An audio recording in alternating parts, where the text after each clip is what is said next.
vibe in like your room and your outfit looks a lot more tropical. Yeah, I think I tried to make it more that way, I know, but it's good. jungle. It's nice. But I think I need more plants in here, to be honest. But yeah, enough about plants anyway. How are you? I'm all right, thanks. Yeah, just got Good. in. Really pleased that you're doing this. I watched your Charlie XX video the other day. It's like, oh God, this isn't quite that, is it? But I like anything, me. So yeah, it's fine. Would you be able to give us a bit of background about yourself? Just maybe start from the beginning, your early influences, and how you got to where you are, so we can just really like paint a picture of who you are. yeah, so in high school, I guess I my best friend was this fantastic singer, really annoying, sounded sort of like Alicia Keys all the time, and wrote a million songs a day. So I sort of slowly got into music, and I did a little sort of school album when I was 17, forcing some mates into it and all that. And that was fine. And yeah, then I went to the UK for a while to study and all that, uh, twice.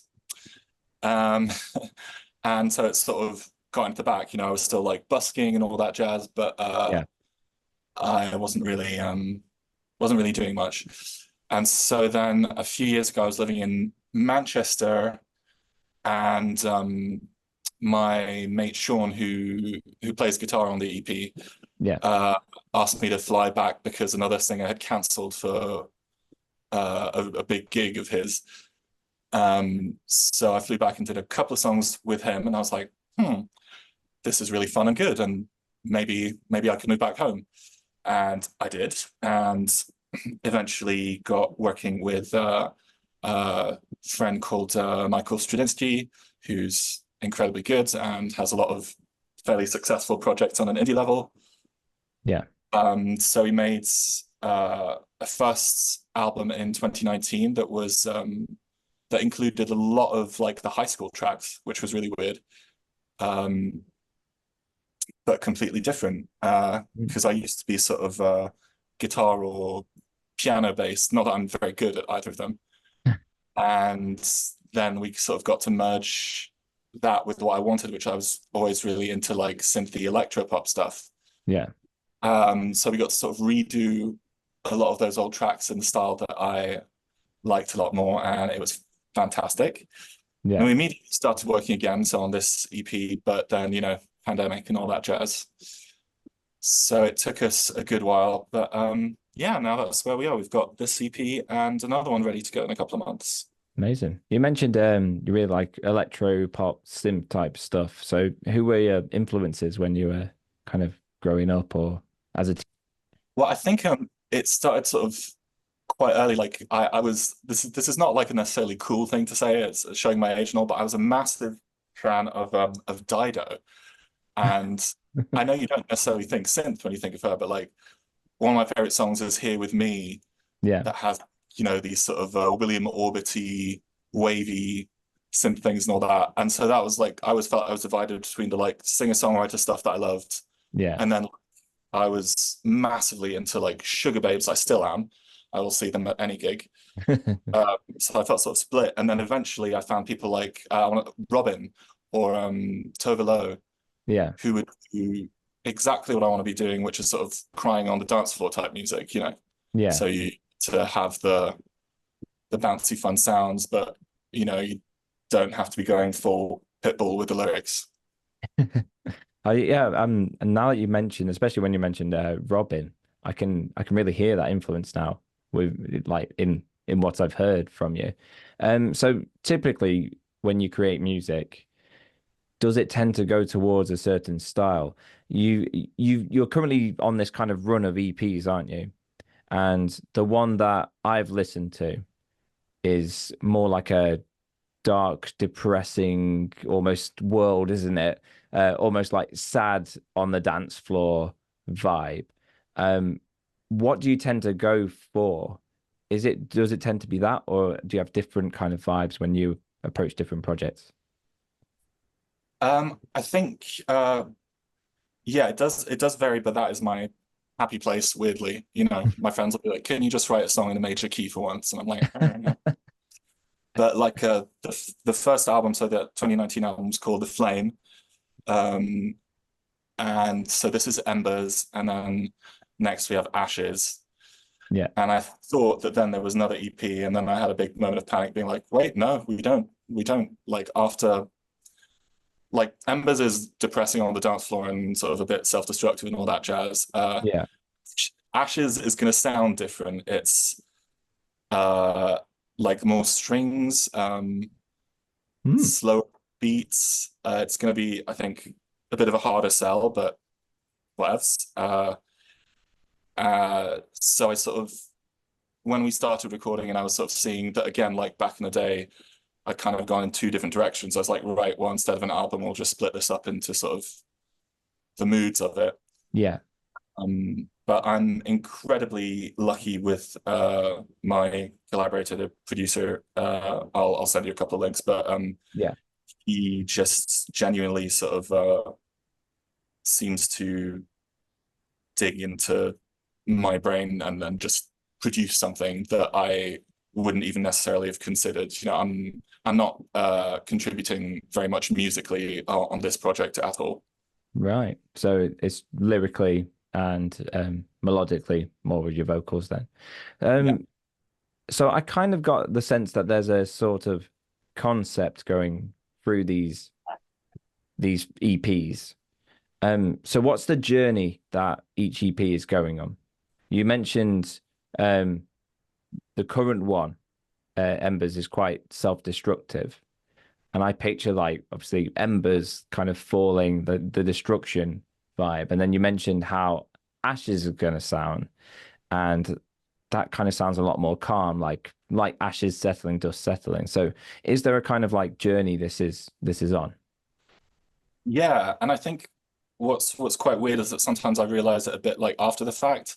Yeah, Or I mean, I guess in this case, it took so long to get it complete that I did have time to figure out and all. But yeah, so the first album, The Flame, was again all this. I mean, largely it was really stuff I'd written as a teenager, and so with Embers, I guess I started to realize that a lot of it was literally a continuation of that sort of late teens, early 20s, being at uni, making yeah, shit decisions, yeah. um, As we all all that do. jazz. Yeah, So like, that feels a bit like therapy a million years later. And then Ashes is, I mean, it's just kind of sad shit, really. Just before the pandemic started, my mum died, and like I lost a friend, and like all sorts. So it's more yeah, I don't know. It's sort reflective. of like the up, the party, and then the The come down yeah, almost, the chance to reflect and realize what's going on. That is yeah. interesting, and it's making me definitely more interested to go back and listen to the first one and then listen to this one, which is Ashes, which is, did you say September, October, or am I I wrong with think so. that? I mean, that's the hope. To be fair, I've Embers is meant to be was meant to be out already, but I had several screw ups, and now Apple and Spotify are doing their review process. So you know, Yeah, it can take but a lot longer than you think with some of these distribution exactly. I'm like, things. you've done this already. Why are you acting new? But yeah, no. In theory, in 2 or 3 months, Ashes will be out, and then I'll be Yeah, like, what next? I guess this whole story is done. yeah, yeah. And then then you can take a break or focus on the next thing. Yeah, Yeah. definitely. Let's talk through the tracks on the EP, starting with 90s Kid. I felt that track felt very different to the other tracks in the sense that maybe some of the synth choices themselves felt more 90s. Yeah. Growing up in the 90s, I could hear the the NES, I could hear the Game Boy, so I could hear those kinds of sounds. Was that what you were going for with 90s Kid? You were trying to capture that world. Yeah, definitely. Well, it's one of those lucky things because like I used to, write all my songs alone on my guitar and stuff, and now it's sort of a collaboration in the studio in the moment. Mm. And so, I had like, a bit of what I thought was a chorus, and he was like, no, I think that's the verse. And I was like, okay, fine. Uh, and then when I got sort of the line about the 90s kid and stuff, the next time we were in the studio, I told him, and he was like, okay, got you. So I'm going to bust out stuff that sounds like the 90s. And I was like, that's perfect. That's like, yeah. So I didn't choose the sound myself, but it is very much, it wanted to sound like a sort of what now would probably even be played on like oldies radio, like a sort of Yeah. IB 2 a.m. track. It's weird to me, like I'm in like early 30s, and to me it just sounds so natural and normal. But you're right, it would sound like older to others. Now, the rest of the EP kind of goes into a more 80s world. You mentioned Robin, she's like heavily influenced by that, Yeah. and it definitely does. Could you talk us through Make Up Your Mind and perhaps the lyrics behind that song? I think to be honest, Make Up Your Mind was one of those ones that like maybe starts from a little bit of a memory or a little bit of truth, but then it was largely kind of telling a story. Yeah. The idea of like, well, I mean, the idea is true, the feeling is true of sort of, and I'm sure so many people have experienced of just feeling like, what exactly are we doing here? Mm. Do you do you care? Do you only text me when you're drunk? Yada yada yada yada. Um, so I think that was actually one of the ones where he sort of largely gave me the track or most parts of the track, and I was like, Yeah. huh, what do I do with this? Because it has this like strange kind of dangerous dissonant stuff happening on the verse, and Mm. then like quite a big poppy chorus. So yeah, I think sort of trying to figure that out and trying to fit the story, if you will, to the sound was the basis of that. Yeah. And sometimes it can just be a feeling or a small memory that can spark a story, like you said. Um, House of Mirrors. Um, can you explain a bit more about House of Mirrors for us? Um, oof, it's it was weird. It was kind of like quite visual and felt like one of those ones that just like came to me a little bit. Mm. Um, like I was just thinking about this today because I was wondering, if you'd ask, but like I can't remember if this is true or not, but I was like, did I get the House of Mirrors thing from that film Us? Jordan Peele. You It's know what? it's like with I was watching the latest Jordan Peele film. It's like an alien film. I forgot what I've it's not seen called. it yet. It, No, it, no. it was it was all right, but yeah, Us is a proper creepy film. Loved it. Yeah. So House of Mirrors, were you thinking of that film at the time? Like I don't know if I just made that up or not, but like I had that image of the young girl in the fun house in the House of Mirrors. I was Yeah, like, huh. But I know for sure that like part of it was inspired, a lot of it was inspired by Pan's Labyrinth by Guillermo del Toro, right. um, which is just the most fantastic film. But it's got some lines that are sort of references to that, Yeah, but the story is I mean that's I think more autobiographical. It's like feeling like, I'm messed up. You know you can't help me, don't worry, but don't worry about me, but listen to me, save yourself, don't do what I'm doing, yeah. and so on and so forth. Yeah. I like that.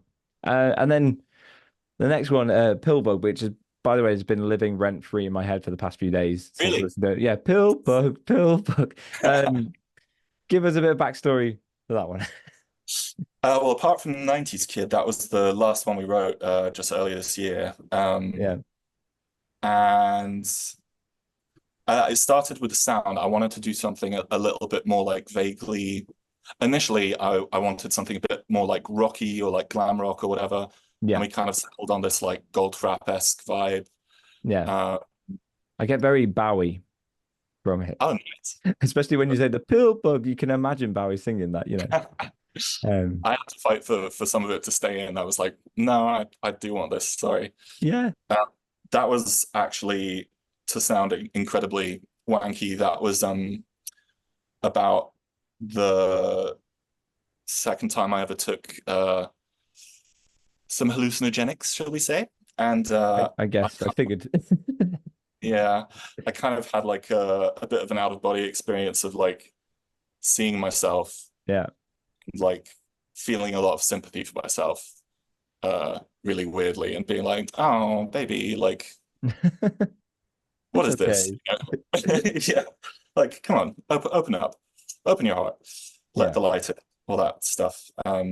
So I know it's not for everyone. Like, my dad's just like, why is electronic music so repetitive? And I'm like, it's kind of the point.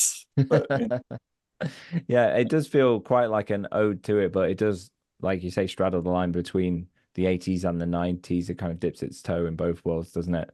And then it finishes with Embers, which is the title track in a way. So just give us a brief overview of that as well, please. that, I guess, was just like full flashbacks to Brighton.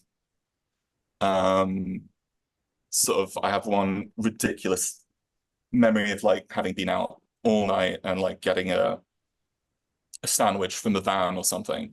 Yeah. And then like next day you're just like, oh my God, like what must you have looked like? What just stumbling about, completely absurd. So Yeah. it's like that's sort of the end point of the feeling of Embers, like the sort of let's Like a let's do transition to whatever. Ashes, maybe. Yeah, exactly. Let's just burn the night, burn the minutes, burn the hours, like just Yeah, add avoidance and unhealthiness and that's all that good. stuff. I feel like as a whole, the whole EP is that meme of that person standing in the corner of the party with the drink while everyone else is having fun. And that's what I felt listening to it. Almost the dancing on your own kind of Yeah. vibe, isn't it? Um, so I'm very interested to hear like the EP before and the EP after, just to kind of get the full picture of where this is heading. So who do you think would be interested in this EP and maybe the following EPs and the one before it? Who is it for? Who's it for? I mean, I think largely it's for me. Yeah. I this one I think is for people who like synthy pop music, who like some feelings in it. It's not necessarily for my dad. It's not for people who go, oh, but I just like it when you sing with the piano, like Yeah. it's not for them. That's fine. Yeah. Um, Ashes, I think, is, as I said, a lot slower and like more self-reflective and less kind of aggressive. So I think that'll be more for, well, hopefully there'll be some crossover, but more for people who don't like a beat, who don't like a synth, or minimally, and who just Yeah. want to hear some feelings over some beautiful, beautifully produced music. So the singer-songwriter kind of vibe with that one. Yeah, Yeah. yeah. Okay.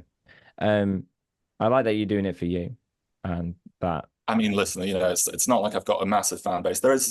I've gotten very lucky. I've got to perform at a couple of Pride festivals in the last couple of years, and I just had sort of my biggest gig a month ago. Yeah. It's sort of creeping, but it's not like, I'm largely doing this because I really enjoy it, and I, if other people like it, that's sort of a very cool bonus. Well, it's a very good approach to have because you could try and make stuff that's, to appease to people, but I think a lot of the time people pick up on that. Yeah. They know when you're being true to yourself and not. So yeah, that's great. What would you say is your favorite song from this EP and why? Ooh, well, this is probably just like recency bias. I think currently it's 90s Kid Hmm. because that is actually quite recent.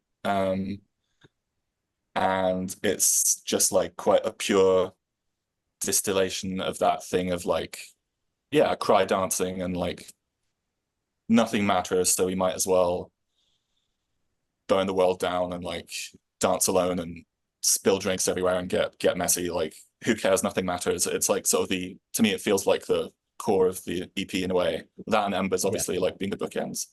Yeah. Um, and just, I don't know, I love the production. I love that I get to do a big sort of shouty chorus. Because I don't know, I never sort of write from the perspective of like what is going to sound best for my voice or like, because I actually only really listen to female singers and stuff. Yeah. So I don't really have like an excellent reference on that. But yeah, maybe because it's the latest one, maybe because yeah, for now I'd say it's 90s Kid. Yeah. Nice. I like how you mentioned your voice references because you have quite a unique voice and it's quite a low voice, isn't it? So in the lower range and Yeah. it has a great sort of vibrato and sort of room-filling sound, I'd say. It sounds big to me. Now I don't know what it's like live or anything, or if other people say that too, but to me it does sound quite big, grand, maybe operatic at times when you're really like pushing it. I mean, how do you feel about your voice in particular? Well, back in the teenage days, I had a friend who would say, Ben's got speakers down his throat, and so on. It is loud and big. Yeah. You know, get caught whispering in class. But like it's not it does have a lot of vibrato and it's quite like it takes up time as well as space. Like I feel like I'm quite slow as a singer. So I was pretty worried about trying to do pop music, like the kind I like, Yeah. because I think, for example, I'd rather listen to an hour of Britney Spears than a minute of Mariah Carey, just because of my own personal preferences. Mm. Like, I think that for pop music, certain types of voice and rhythm and cadence are really good. Um, like, I don't want to hear a million ad libs over a Girls Aloud song or whatever, you know. So I was a bit like, ooh. And I'm still not sure because I think it's probably sounds a lot more natural over, you know, rock or acoustic stuff. Yeah. Maybe that's where the fit really is for the voice, but I'm like, but I want to make synth pop. So You do yeah, you. That's what matters at the end of the day, doesn't it? Yeah. yeah. I hope I can make it work, you know. Yeah. Yeah. Yeah. Um, so I always have one final question, and it always seems to be the biggest one. Um, how do you feel the internet has impacted your approach to being an artist? Hmm.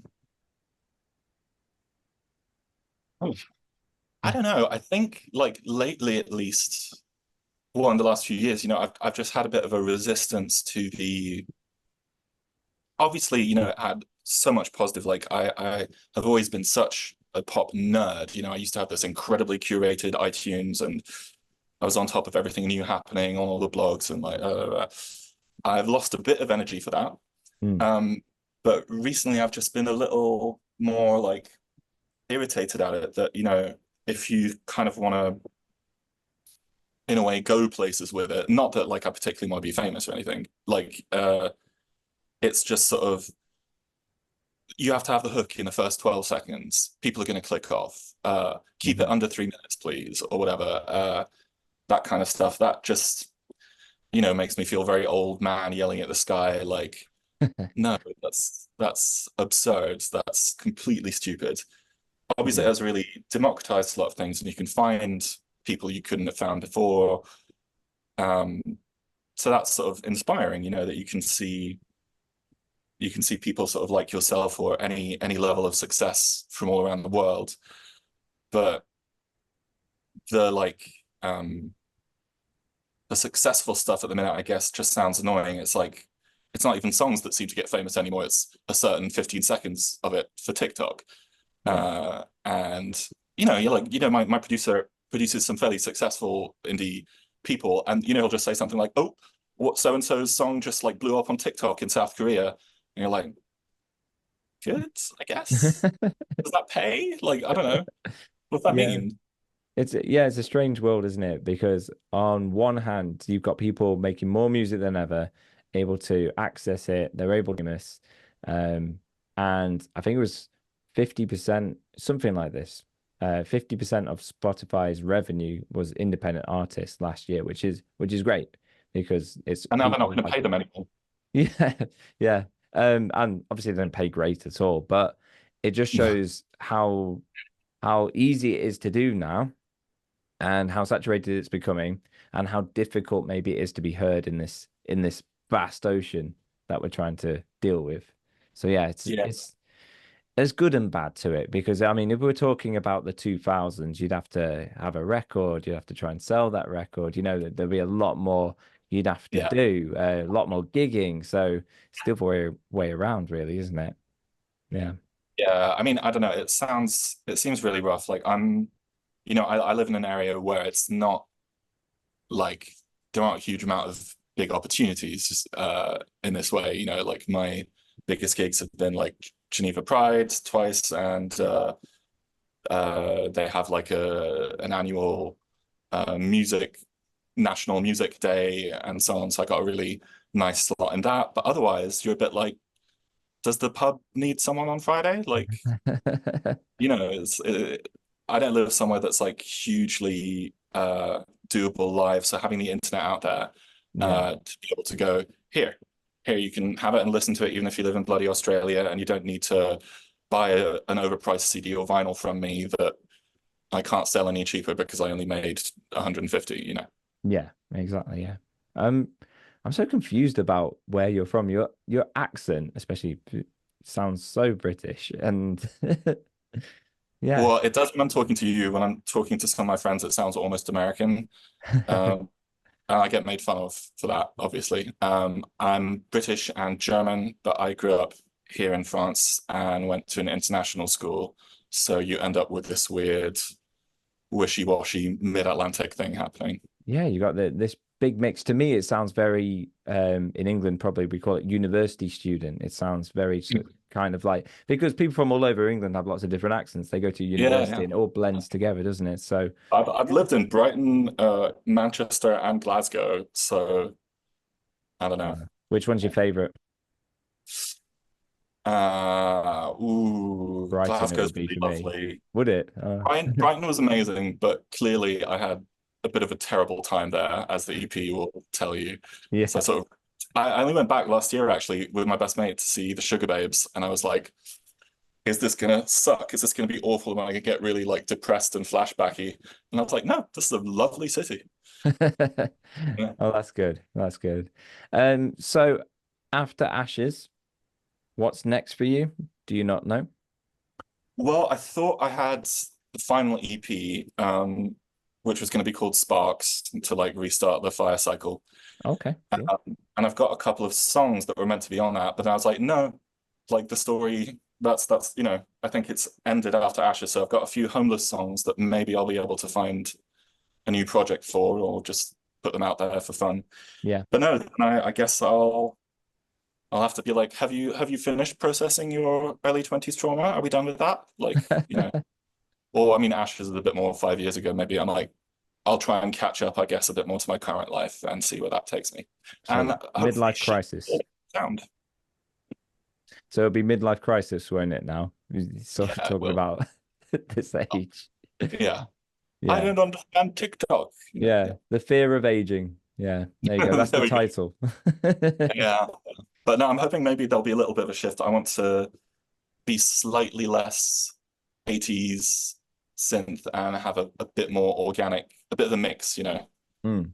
Like, this is such a weird reference because I don't particularly like her music that much, but like I remember when Ellie Goulding first came out and she had like acoustic guitars with synths and stuff. I'd kind of like to bridge the gap between my two things. A And natural synth pop. I think that could work. That would sound pretty good, I think. Yeah. yeah, hopefully.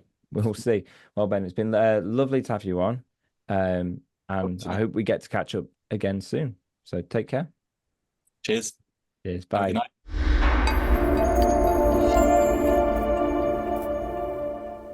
And now it feels so good to say hello, hello, hello, hello, hello, hello, hello, hello.